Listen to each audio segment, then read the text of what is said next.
today's interview, we have with us Mahdis Gharaei, and she is the CEO and the co-founder of the Female Factor, which is a platform which allows females from all over the world to connect and build their passion and build their skills as future female leaders. And I think that's super important because also for myself, I'm part of the Female Factor, and I can see how much passion and how much energy they bring to this community and how important it is as of now in our world today. So thank you very much for joining me in.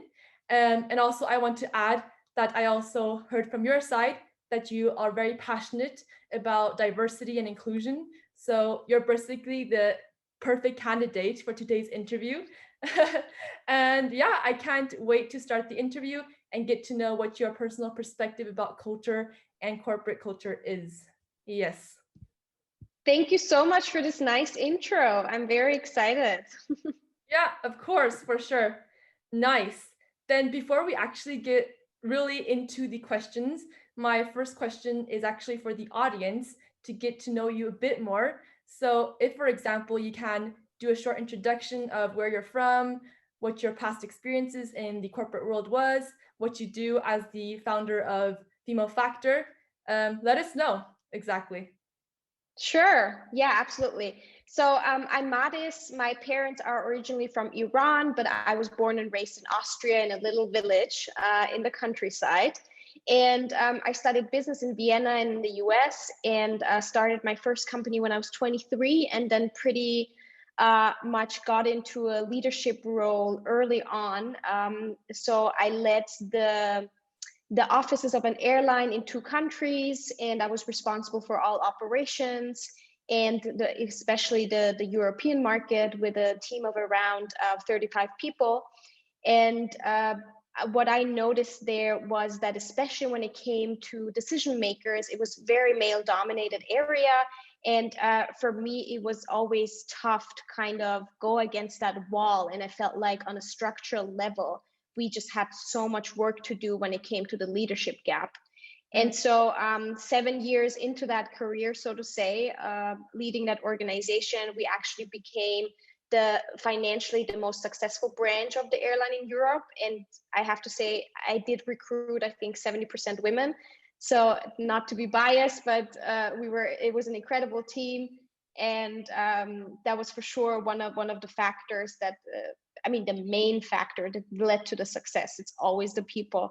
So that was an achievement I was super proud of. However, when it came to the topic of gender equality, especially in leadership, there's still so much to do, although we're in the year 2021, which I really do not understand, because I remember when I was in school, I wrote a project on women in leadership. And back then, the statistics were pretty much the same as of today. At least in Austria and in Germany and Switzerland, so in that area. So yeah, that's why when I met my co-founder back then, Tanya, I realized I found another person who's super passionate about the topic of female empowerment, especially in leadership, and just changing the image of what a leader should be or look like, or how a leader should behave. And so that's why we decided to actually found the Female Factor. And now we've grown the team also to 30 people from 13 nations, and are living a culture in our organization that shows in our products and services, like you just mentioned, for example, being part of the community, but really also shows in the way we're working. So yeah, this is basically what I'm most passionate about. It's the Female Factor, yeah. Thank you very much. That was a very holistic introduction from your side. Thank you very much. And as you mentioned that you were basically kind of pulled into this corporate world at a very young age, 23. I bet that you also have some insight about culture and what environment it was back then, and how you then created the culture that you wanted to see in Female Factor. So then following that, my first question would be, in general, what does culture mean to you generally? So culture for me has a lot to do with identity and the authentic being of a person or a geographic region, and the traditions that you have and the behaviors that you see as normal. However, there's no such thing as a normal or right behavior, because in every part of the world, there's different there's different standards to how you view things and what certain things represent. So, for example, when you look at the Iranian culture, it was not perceived as nice if a woman and a man would shake hands. Uh, Whereas in Europe, that is very much common and is very much necessary, and you build certain business relationships and build trust. So I think being sensitive about it is very important, and being open-minded about the fact that there is no right culture, there is no right way to live. There is just so much diversity, and that's the beauty of our world. And back in my corporate career, I just saw that a lot of things had to do with ego, and it was less about being authentic. So I saw a lot of people who had masks on and who had to pretend to be someone or something that they're not in order to survive in that structure and in those politics. So that's why I was very frustrated with the fact that I couldn't really be 100% myself. And that's how I learned it, because obviously you also make some experiences where I would go into board meetings and they would think I'm the one who brings the coffee. Of course, that happens to you when you're young and when you're a woman and when you're in a room full of men. But I think it's just interesting now that we're leading the female factor. We managed to create a company culture where everyone feels like they can be themselves truly, and they can come to work as themselves, and they can feel included in the way we operate, and bring their little weird hobbies and weird ways of being. That's totally fine. None of us are perfect. And I think that's the beauty of inclusive corporate cultures and organizational structures, where you feel like, okay, I can be myself when I'm at work, because to be honest, that's the most time of your day that you spend are with your work or with your colleagues or with your leadership team. So I think that's beautiful that nowadays it's become a bit more important to be authentic rather than to represent something that you might not be. For sure. Thank you very much for that important point. I also want to add that it's super important nowadays to understand our culture, but also to represent ourselves as most authentic and honest as we are. Because people know when you are pretending to be someone else, it's not going to work either in a professional or personal environment. So thank you for touching on that. And following on that, my next question is, what do you think or consider regarding cultural understanding? What does cultural understanding mean for you? What does it mean when somebody has that? For me, it's curiosity on the one hand, and on the other hand, the mindset of, as I mentioned, that there's no right or wrong. Um, I think one of the beautiful things and privileges that especially millennials and generations that have or had, at least prior to the pandemic, was that you were able to travel around the world very easily compared to the generations before us, and you were able to see different things. So for me, cultural understanding is the mindset that it's okay to be different and it's beautiful to be different. And yes, diversity can lead to friction. It can lead to misunderstandings, and that is absolutely normal and okay. And to have the mindset that you're flexible, being curious, I think are the one of the two main traits that you should have, especially in nowadays at least. So yeah, for me that's cultural understanding. But again, I never Googled the term actually, so I'm not sure if that's right. There's no right or wrong regarding that. Thank you for adding your input.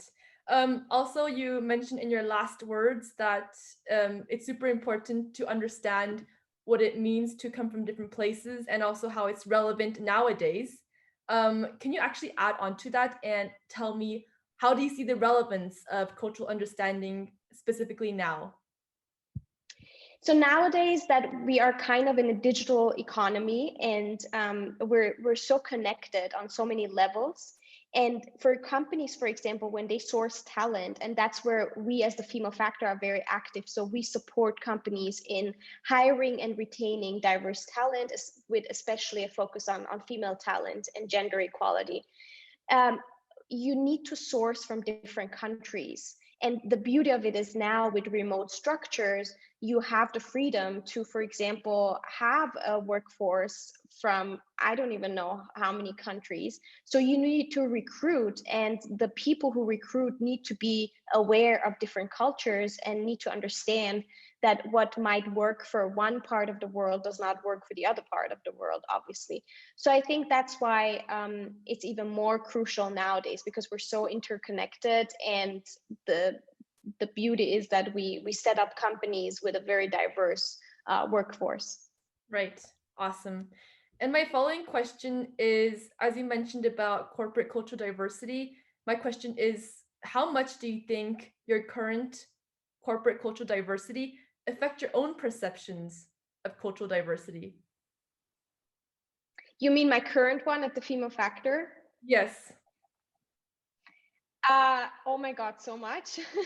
Because there are different religions that we have. There are different, obviously, genders that we have in our team, and nationalities. And the cool thing is that we try to celebrate everything. So whether it's, for me, like the Persian New Year, or for someone else, Hanukkah, whatever it is, it doesn't matter. So it really influences me way more than in my previous job, because in my previous job, I was always between the European and the Iranian culture. So I wasn't even exposed to that many cultures, I would say. Nowadays, it's much more with the Female Factor.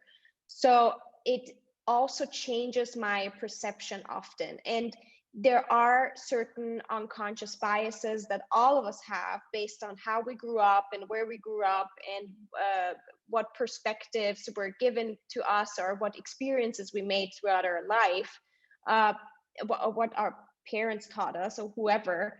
And I think it's really important. I think I did mention that when we previously talked a bit, that it's super cool when at work or wherever you are, and you see the way people act differently, that it helps you to self-reflect as well. If someone comes into a meeting room and they're wearing, I don't know, a flower on their head, then it's normal in their culture. I would be like first saying, okay, is that maybe a crazy person? But then I need to self-reflect and be like, no, that's a bias that you have, that you connect this to being weird or crazy. No, that's not true. And the same goes with gender, age, and name it. So I think it's super important to consciously be aware of these things, like make the unconscious conscious, but just reflecting, asking yourself, looking back at what your thoughts. And it's absolutely okay to have those biases. Just be aware of them, at least. And I always recommend to everyone to go. There's a link on the Harvard page about implicit biases, and you can just take a test. So I take that test at least once a quarter, just to remind myself. Nice. Awesome. Thank you for that last tip as well. And the next question is, can you tell me a little bit more about the current company cultural diversity in Female Factor? Can you tell me perhaps where do most people come from, if you guys are looking to expand somewhere else, and so on? So we are a quite young company that grows pretty quickly, I would say. So we started off around 1.5 years ago with 3 people. Now we're at around 30. We have 13 nationalities represented. And I can't really, obviously a lot of us are in Europe because our headquarters is in Vienna, Austria. But for example, my co-founder is sitting somewhere else. And then we also have people in Romania, in Europe, but also someone on Bermuda. So we also have someone in the US. So we're quite diverse, I would say, in terms of geographic diversity. In terms of gender diversity, we as an organization still need more men on our team, I would say. So obviously, because of our brand and our name, the Female Factor, we attract more women to the brand. So right now we only have 3 men in our team, and I'm really behind changing that for sure. And in terms of religions or not being religious at all, we have everything. Honestly, we really do. And yeah, I would say other than that, we're pretty diverse. In terms of age, we also need to change a bit. So we're still a very young organization, I would say. But as we grow, we obviously need to hire different age groups. Right. Thank you very much. And yes, we are currently hiring. Awesome.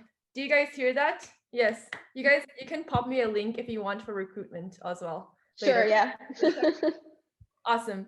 My next question would be, what do you think are problems that companies are facing in which they don't really, in a way, want to go into the topic of cultural diversity? So for some companies, they don't even care to go into that topic. What do you think is the problem behind that?